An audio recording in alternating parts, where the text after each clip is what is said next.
स्वागत है आपका। आप देख रहे हैं 4 का फायर टाइम्स ऑन। भारत में 4 बजे वक्त 4 का फायर का। मैं हूं आपके साथ नैना यादव। इवनिंग प्राइम टाइम के सबसे पहले बुलेटिन में आज हम आपको बताएंगे महाराष्ट्र में अब उद्धव और शिंदे कैंप में आर पार की लड़ाई आखिर किस तरह से आगे बढ़ रही है। नमस्कार, आपके साथ हूं मैं दीपिका यादव। संजय राउत की धमकी के बाद अब गुवाहाटी से शिंदे के मुंबई आने की जो अटकलें हैं, तो क्या जल्द ही अब सरकार गिरा करके एक नई सरकार गठन की तैयारी है। नमस्कार, मैं हूं आपके साथ श्वेता भट्टाचार्य। बीजेपी भी अब महाराष्ट्र की सियासी हलचल के बीच एक्शन में आ गई है। क्या शिंदे के समर्थन से बीजेपी सरकार बनाने जा रही है, ये भी हम आपको बताएंगे। नमस्कार, 4 का फायर लेकर मैं हूं आपके साथ श्वेता श्रीवास्तव। तो महाराष्ट्र के पॉलिटिकल ड्रामे की हर अपडेट आपको बताएंगे आपको पूरा दिन आखिर क्या कुछ रहा। लेकिन जो बड़ी खबर इस वक्त आ रही है, सबसे पहले उसकी जानकारी आप तक पहुंचा देते हैं। जी हाँ, बड़ी खबर महाराष्ट्र से, जहां पर सेना भवन में बड़ी खबर यह है कि आदित्य ठाकरे की अपने करीबी सहयोगियों के साथ में एक बेहद अहम बैठक चल रही थी। वो बैठक अब खत्म हो चुकी है। करीबी सहयोगियों के साथ में जो मौजूदा स्थिति है, परिदृश्य को लेकर इस समय अब बैठक खत्म हुई। और प्रियंका चतुर्वेदी क्या कुछ कह रही हैं, आपको सुनाते हैं। Authority हो, they cannot vote for somebody without merging with another political party. That's point one. And they stand for disqualification by trying to split the party. That is, we are very clear. और हाँ, legal ground पे हम बहुत clear हैं। Legal grounds हो, technical grounds हो, political grounds हो, हम लोग बहुत clear हैं कि ये जो हुआ है वो लीगली गलत है, टेक्निकली गलत है, and they will not be able to stand legal scrutiny. So they can continue saying whatever, they can continue to send sources based messages. It is not working for them, that is pretty clear. Thank you. Legal battle होने वाली है ma'am, अभी सीधे legal battle होगी क्या Eknath Shinde sir के cadre और Uddhav Thackeray cadre के साथ? नहीं, साहब ने बहुत क्लियरली कहा है कि ये लड़ाई हम अंत तक लड़ेंगे, और ये लड़ाई पहली बार नहीं लड़ी है, बार बार हमने काफी पहली बार भी लड़ी है। जिन जिन लोगों पे भरोसा किया उन्होंने ही पीठ पे खंजर घोंपा है।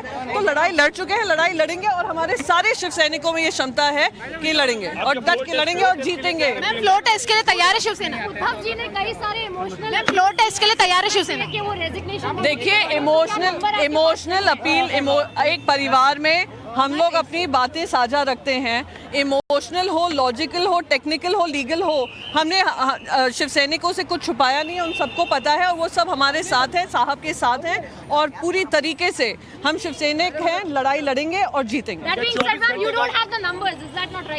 What is right is that what they are doing is illegal, legally not tenable, politically not feasible, and very soon you will have all your ma'am, क्या अभी कोर्ट का रास्ता अपनाएंगे? जो रास्ते अपनाने हैं हम पूरे अपनाएंगे। I can say this very clearly. मुझे ये नहीं पता मैं किसको बोल रहा हूँ। थोड़ा लंबे रहो।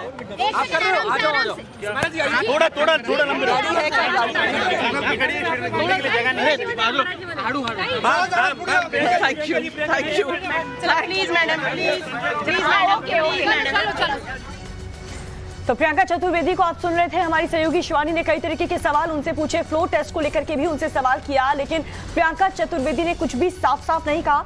हालांकि आंकड़ों की अगर बात करें, संख्या बल में उद्धव ठाकरे अब बहुत पीछे हैं। एक एक करके सभी विधायक एकनाथ शिंदे के कैंप में जाते हुए नजर आ रहे हैं। ऐसे में आगे की रणनीति अब उद्धव कैंप की क्या कुछ रहने वाली है, ये अभी भी बड़ा सवाल बना हुआ है। प्रियंका चतुर्वेदी ने जिस तरीके से कहा कि पार्टी को तोड़ने की कोशिश की गई है, अब देखिए जो 12 विधायकों को सस्पेंड करने की बात कही जा रही है, एकनाथ शिंदे को भी सस्पेंड करने की बात कही जा रही है शिवसेना की तरफ से। अगर ये सांसद सस्पेंड कर दिए जाते हैं तो जाहिर सी बात है फिर नंबर गेम कुछ जो है वो बदलने वाला है। लेकिन वहीं दूसरी तरफ देखिए, शिंदे गुट जो है वो अपनी तरफ से तमाम चीजें जो है वो रख रहे हैं कि आप इस तरीके से सस्पेंड नहीं कर सकते हैं जो विधायक हैं उनको। शिवानी का रुख कर लेते हैं। शिवानी, प्रियंका चतुर्वेदी ने तमाम वो बातें कही कि मंथन किया जा रहा है और जो भी एस्पेक्ट होंगे हम उसको तलाशेंगे और एक्शन लिया जाएगा उसके अकॉर्डिंग। बिल्कुल, यहाँ पर देखिए एक बहुत बड़ी बात जो उन्होंने ये कही वो ये थी कि जिन पर भरोसा किया उन्होंने ही पीठ पर खंजर भोंका है। साथ साथ उन्होंने कहा कि हम लीगल बैटल पर और टेक्निकल बैटल पर उनसे लड़ेंगे और आगे जीतेंगे भी, आखिरी दम तक जो है वो लड़ाई करने वाले हैं। शिवसैनिक हम पर भरोसा करते हैं। साहब यानी कि उद्धव ठाकरे ने हमें भरोसा दिलवाया है कि इस जंग को वो यहाँ पर नहीं छोड़ेंगे। दूसरी चीज़ें उन्होंने कहा कि जो दूसरी टीम है यानी कि एकनाथ शिंदे की जो टीम है वो लीगल ग्राउंड्स पर, टेक्निकल ग्राउंड्स पर काफ़ी ज़्यादा वीक है। जो भी उन्हें सूत्रों के हवाले से गलत खबरें पहुँचानी है लोगों तक वो पहुँचा सकते हैं, लेकिन उन्होंने जो भी किया है वो पूर्णतः गलत है और वो जीतेंगे नहीं, हम आखिरी तक लड़ते रहेंगे। ये आह्वान जो है प्रियंका चतुर्वेदी ने कहा है। उन्होंने ये भी कहा कि हमने कभी भी शिव सैनिकों से कुछ भी नहीं छुपाया, वो पार्टी के भीतर की बात हो या बाहर की बात हो या फिलहाल भी जो पार्टी के अंदर चल रहा है उसको भी पार्टी द्वारा हमेशा शिव सैनिकों तक साफ साफ शब्दों में पहुंचाया गया है। इसी के चलते जो है शिव सैनिकों का भरोसा हम पे है। जब उनसे सवाल पूछा गया कि क्या वो फ्लोर टेस्ट के लिए रेडी है या नहीं शिवसेना, तब उन्होंने हालांकि कोई क्लियर जवाब नहीं दिया। बिल्कुल शिवानी, उन्होंने कहा कि जो कुछ भी शिंदे कर रहे हैं वो इलीगल है और वो बिल्कुल भी सही नहीं है। ऐसे में हमारी जो लड़ाई है वो जारी रहेगी। शिवानी आप बने रहे हमारे साथ। इस बीच जो बड़ी खबर आ रही है पहले वो दर्शकों को बताएं। गुवाहाटी के एक होटल जहां वो ठहरे हुए वहां लौटे एकनाथ शिंदे थोड़ी देर पहले होटल से बाहर गए थे। दरअसल कुछ देर पहले ही एकनाथ शिंदे बाहर गए थे। जिस जगह होटल में थे ये भी कहा जा रहा था कि वो गुवाहाटी में मंदिर गए थे और मंदिर में विशेष पूजा अर्चना चल रही थी, लेकिन अब वो वापस होटल आ चुके हैं। इस समय अमित कुमार हमारे साथ में जुड़ रहे हैं गुवाहाटी से ही। जरा अमित बताइए हलचल क्या है? एकनाथ शिंदे होटल गए, वापस आए, लेकिन क्या वजह रही? क्योंकि इसके पहले तो उनका इस तरह का मूवमेंट नजर नहीं आ रहा था।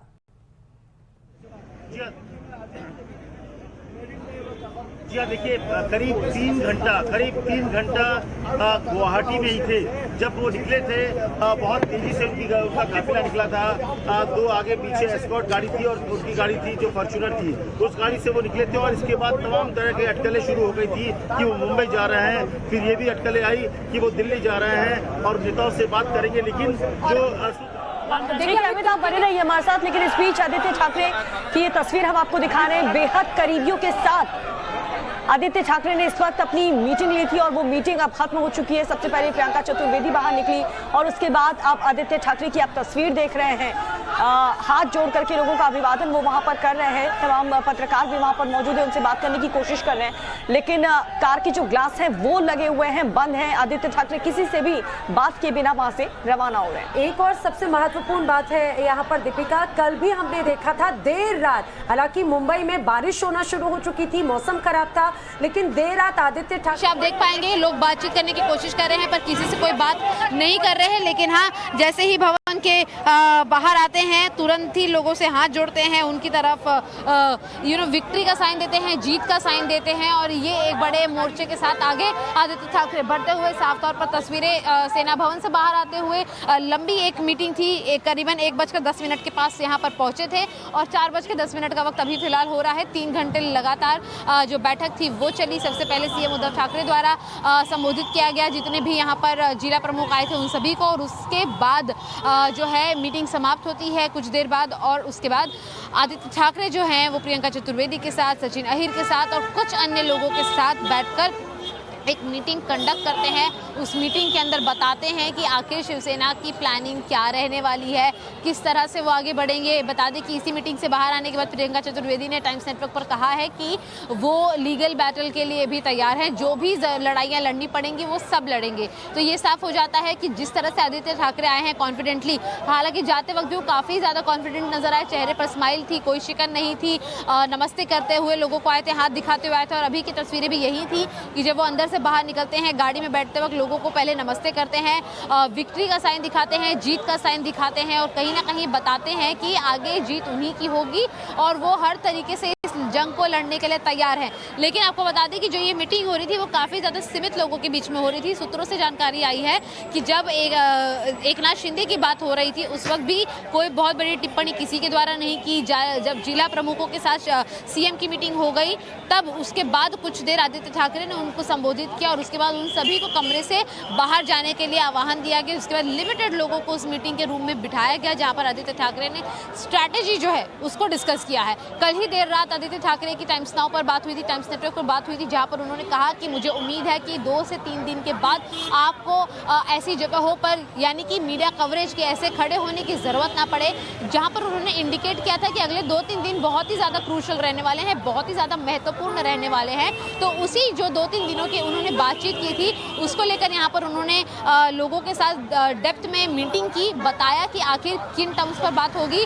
हालांकि इसी वजह से उन्होंने, प्रियंका चतुर्वेदी ने भी कहा कि लीगल टर्म्स पे कहीं भी एकनाथ शिंदे नहीं जीत सकते हैं, और कहीं ना कहीं शायद ये वही कॉन्फिडेंस है जो आदित्य ठाकरे यहाँ से लेकर फिलहाल दर्शकों को, लोगों को, सपोर्टर्स को दिखाते हुए निकले हैं। हालांकि आगे आने वाला वक्त बताएगा कि जिस जीत चिन्ह को यहाँ पर आदित्य ठाकरे दिखा रहे हैं उसमें कितनी बड़ी विजय जो है उनको हासिल होती है, क्योंकि सपोर्टर्स यहाँ पर आज भी सेना भवन पर नजर नहीं आए हैं। और साफ तौर पर मैं बता दूं कि वो सड़क है जो पूरी की पूरी भरी होती है, पुलिस का पूरा काफिला लगा होता है लोगों को कंट्रोल करने के लिए। ठीक है शिवानी की रिपोर्ट हम आपको दिखा रहे हैं। इस बीच आदित्य ठाकरे ने जो मीटिंग ली है तमाम करीबियों के साथ, उन्होंने क्या बातचीत की, काफी अहम मुद्दों पर चर्चा हुई, और जैसा कि हमारी सहयोगी भी लगातार बता रही थी कि 12 विधायकों को सस्पेंशन की बात यहाँ पर की जा रही, लेकिन उसके लिए भी आपको इथे आपण ह्या वास्तूमध्ये जमलोय, म्हणजे एक निश्चय करून जमलेलो आहे की आता लढायचं तर आहे पण जिंकायचंच आहे, आणि म्हणून आपण इथे जमलेलो. हे 2-4 दिवस जे सगळं नाट्य चाललेलं आहे ते काही नवीन नाही, हे 1 वर्षापासून थोडी कुरबुर चालू होती. त्यांच्यावर किती बोलायचं, काय बोलायचं हा एक प्रश्न आहे, कारण किती किंमत द्यायची त्या अशा लोकांना जे स्वतःची किंमत लावून विकत तिथे गेलेले आहेत, विकून गेलेले आहेत, त्यांना आपण किती किंमत द्यायची. जिन लोगों को खुद की कीमत नहीं है, जो अपनी कीमतों को बेच चुके हैं, उन लोगों को हम कितनी ज्यादा कीमत दें, कितनी ज्यादा अहमियत दें, ये एक बहुत बड़ा प्रश्न है. आपण राऊत साहेब, आपण जेव्हा सगळे काउंटिंगला गेलं तेव्हा ही हालचाल थोडी सुरू झाली. मुख्यमंत्री महोदयांच्या कानावर ऐकू आली, माझ्या कानावर ऐकू आली. आम्ही थोडं, जब हम सभी विधान परिषद के इलेक्शन के दौरान काउंटिंग के लिए पहुंचे थे, तभी थोड़ी बहुत ऐसी जो हलचल थी वो देखने को मिल रही थी. 17 वर्ष झाली असतील. एक गद्दार आधी फुटलेले, कई सारे गद्दार पहले भी निकल चुके हैं पार्टी से.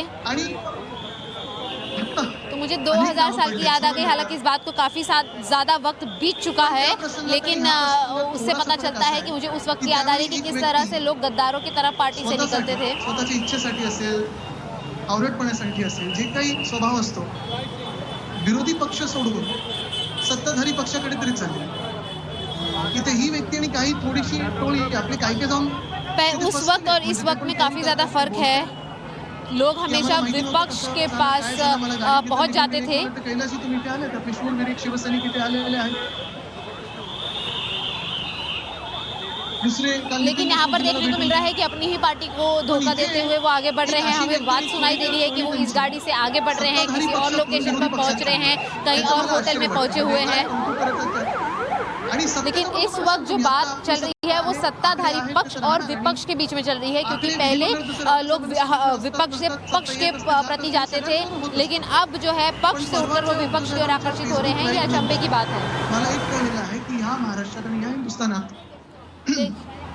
आकडे असले नसले तरी ह्या 2.5 वर्षात जे आपण काम केलेले, मुख्यमंत्री महोदयांनी जे काम केलेले आहे, प्रत्येकाच्या हृदयावर सत्ता करणारा एकच माणूस म्हणजे उद्धव साहेब ठाकरे. परसों के दिन हुए मुख्यमंत्री उद्धव ठाकरे के संबोधन के बाद मुझे एक बात जरूर समझ में आ गई है कि आंकड़े हमारे पक्ष में हो या ना हो, हम सत्ता में हो या ना हो, लेकिन लोग जो है वो उद्धव ठाकरे के पक्ष में हैं. अनेक लोक मला सांगतात इथे आम्ही प्रार्थना करतो, इथे असं झालंय, आम्ही इथे सगळ्यांनी मोर्चा काढलेला आहे, आम्ही तुमच्या सोबत आहोत. आणि हे फक्त काही कई सारे लोग ट्वीट कर रहे हैं, कई सारे लोगों के मैसेजेस आ रहे हैं, कॉल आ रहे हैं और ये बता रहे हैं कि हम आपके सपोर्ट में हैं, हम आप लोगों को सपोर्ट कर रहे हैं. गेल्या 2.5 वर्षात महाराष्ट्राची प्रगती, कई पत्रकारों को मैंने सुना, कई पत्रकारों ने हमें देखा है, मैंने लोगों को सुना है. सभी लोग कहीं ना कहीं हमारे इस स्टैंड पर हमारे साथ हैं.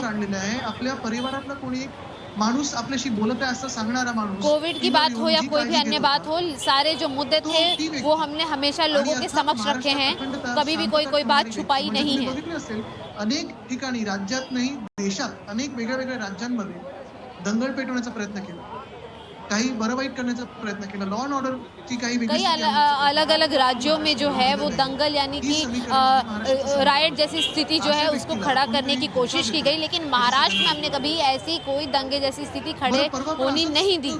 लेकिन अब लोग जो धोखा दे रहे हैं वो सभी को पता चल रहा है। त्यांनी सांगितलं की मी माझ्या वर्षा निवासस्थानातून मातोश्रीला चाललोय, माझ्या मातोश्रीला चाललेलो आहे, तेव्हा अनेक लोक असे असतात. आणि आता पण गेले म्हणजे आपण 2.5 वर्षापूर्वी बघितलेलं, सत्ता जेव्हा बदलली अनेक व्यक्ती अशा होत्या ज्यांना सत्ता सुटली जात नव्हती, म्हणजे 3 महिने राहायला द्या, 2 महिने राहायला द्या, माझ्या बॅगा पॅक करू द्या मला. आणि खरोखर आईला आणि जब 2 दिन पहले मुख्यमंत्री द्वारा ये आह्वान दिया गया कि वो वर्षा से छोड़कर वो मातोश्री जाएंगे, वो अपनी मातोश्री जाएंगे, तब जो है लोगों को सत्ता की याद आई। हालांकि कई लोगों को लालच थी, बिल्कुल 2.5 साल पहले भी वर्षा बंगलों की लालच थी, लेकिन यहाँ पर मुख्यमंत्री को कोई लालच नहीं थी।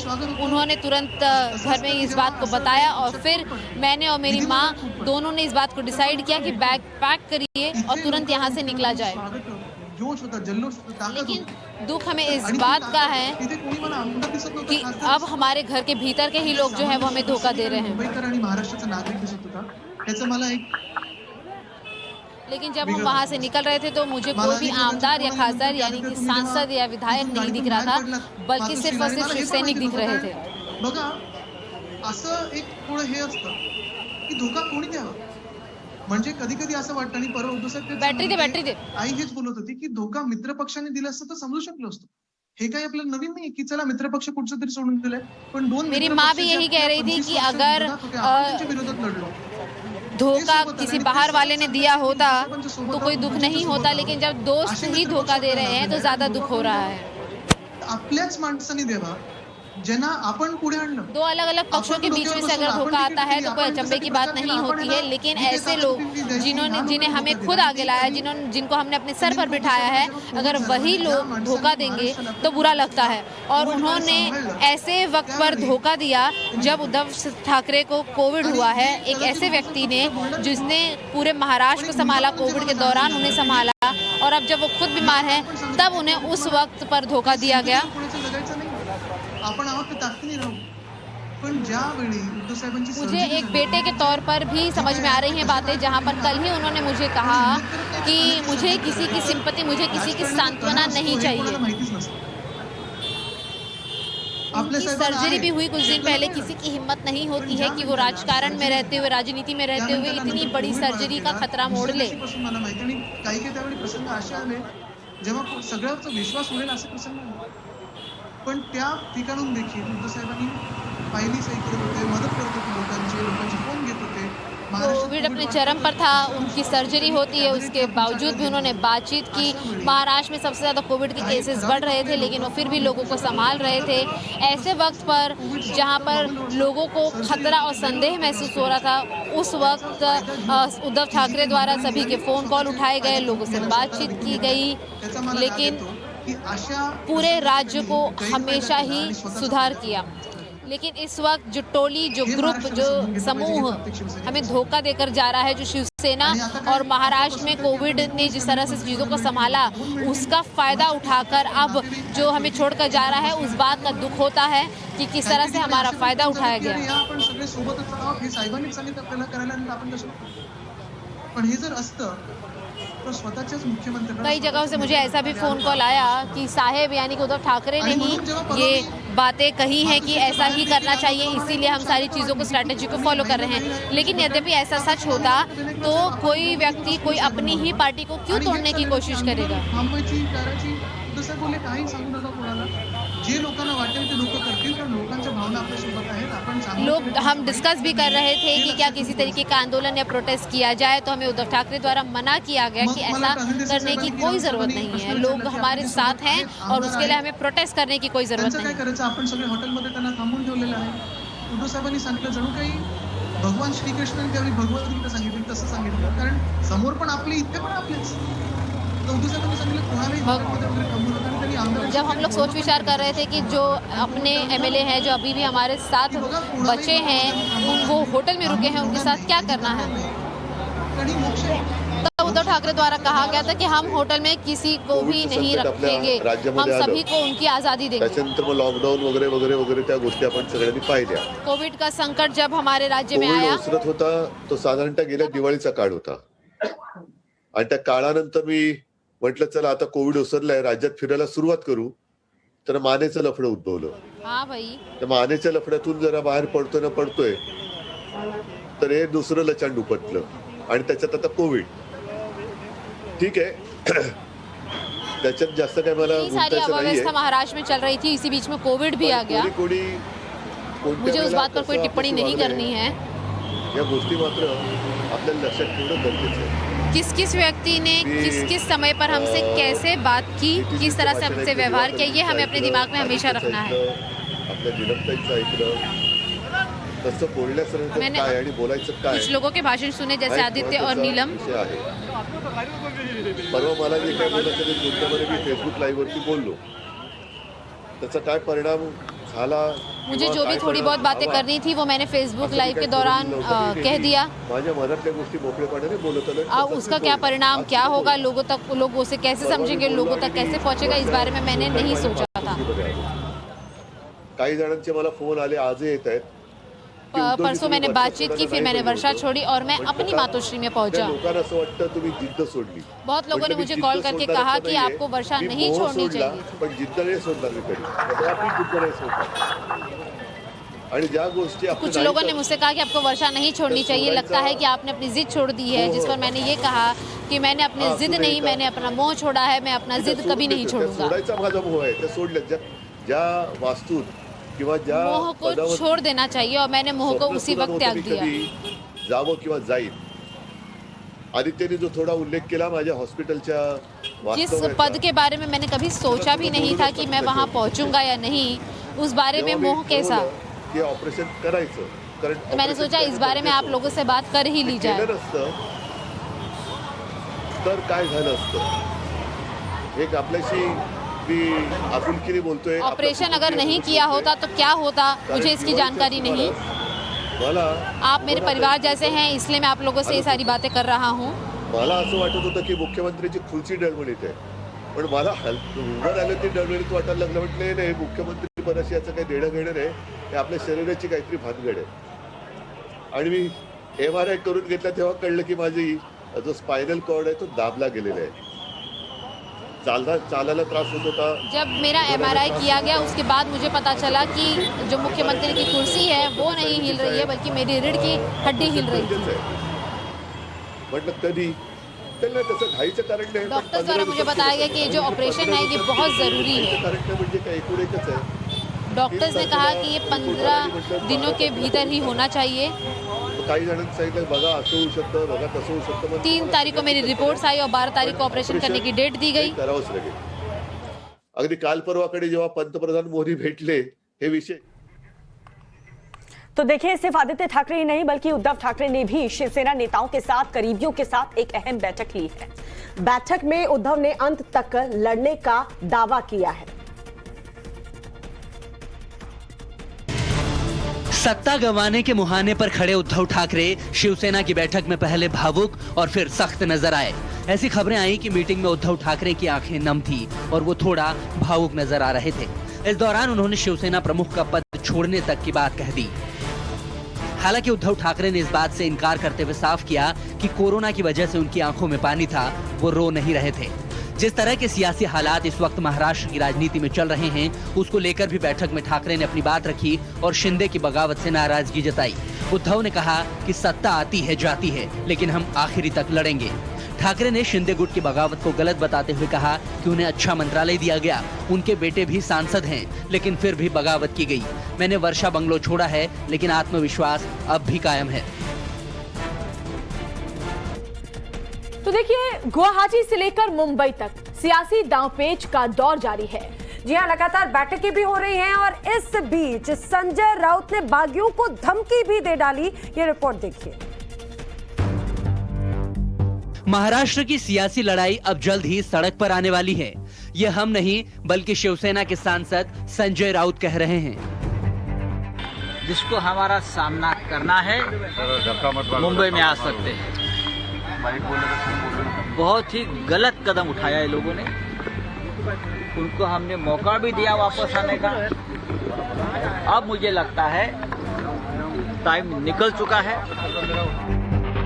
यानी संजय राउत एक तरह से शिवसेना के बागी विधायकों को धमकी दे रहे हैं कि अगर लड़ाई सड़क पर होगी तो वहां भी जीतेंगे, जिसको हमारा सामना करना है मुंबई में आ सकते हैं। तो क्या अब सियासी जंग का फैसला मुंबई की सड़कों पर होगा?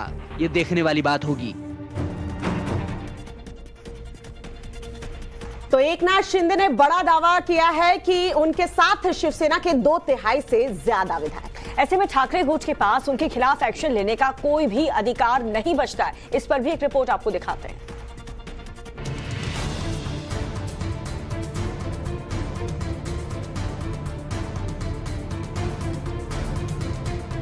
टाइम्स नाउ नव भारत के साथ एक्सक्लूसिव बातचीत में एकनाथ शिंदे ने दावा किया कि उनके साथ शिवसेना के 40 से ज्यादा विधायक हैं। आपके पास फिलहाल कितने विधायकों की संख्या है टोटल? अभी 46 है। 46 है। सर, आपने राज्यपाल को भी लेटर लिखा है इस बारे में? नहीं, अभी तो हम लोग ने ये डिप्टी स्पीकर को लिखा है, जो 37 का ग्रुप है जी, और हमारे पास 9 से 10 लोग हैं जी, जो इंडिपेंडेंट भी हैं। एकनाथ शिंदे ने बीजेपी की तरफ से किसी तरह के ऑफर से भी इनकार किया। सर, बीजेपी से भी ऑफर मिलने की बात कही जा रही है कि आपको बीजेपी से कोई ऑफर, ऐसी कोई चर्चा किसी के साथ हमारी नहीं है। आगे रणनीति पर जवाब देते हुए एकनाथ शिंदे ने कहा कि समर्थक विधायकों के साथ बैठक में फैसला लिया जाएगा। बात करने के लिए तैयार हैं? शिंदे आए बात करें। देखो, हमारे जिसके साथ जितने एमएलए से जो भी निर्णय होगा उनके साथ बैठक होने के बाद, चर्चा होने के बाद ही होगा। इस बीच शिवसेना के कुछ और विधायकों के भी गुवाहाटी पहुंचने की खबर है। तो संजय राउत एक तरफ शिंदे गुट को धमकी दे रहे हैं, तो वहीं दूसरी तरफ गुवाहाटी में जो विधायक, जो शिवसेना के नेता डेरा डाले हुए हैं, अब कांग्रेस ने भी उनका विरोध शुरू कर दिया है। गुवाहाटी के होटल में बाहर कांग्रेस कार्यकर्ताओं ने मोर्चा खोल दिया। आपको दिखाते हैं इस रिपोर्ट के जरिए पूरी तस्वीर। महाराष्ट्र की सियासत का पावर सेंटर बने गुवाहाटी के होटल के बाहर कांग्रेस नेताओं ने हंगामा कर दिया। पिछले कुछ दिनों से शिंदे कैंप के होटल में रहने और सरकार गिराने की कोशिशों के खिलाफ असम कांग्रेस के नेताओं और कार्यकर्ताओं ने प्रदर्शन किया। इस दौरान कांग्रेस कार्यकर्ताओं ने इसे बीजेपी की साजिश करार दिया।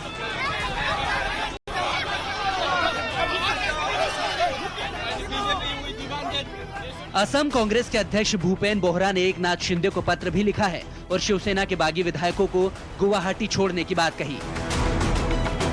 बोहरा ने आरोप लगाया कि खरीद फरोख्त का खेल खेला जा रहा है।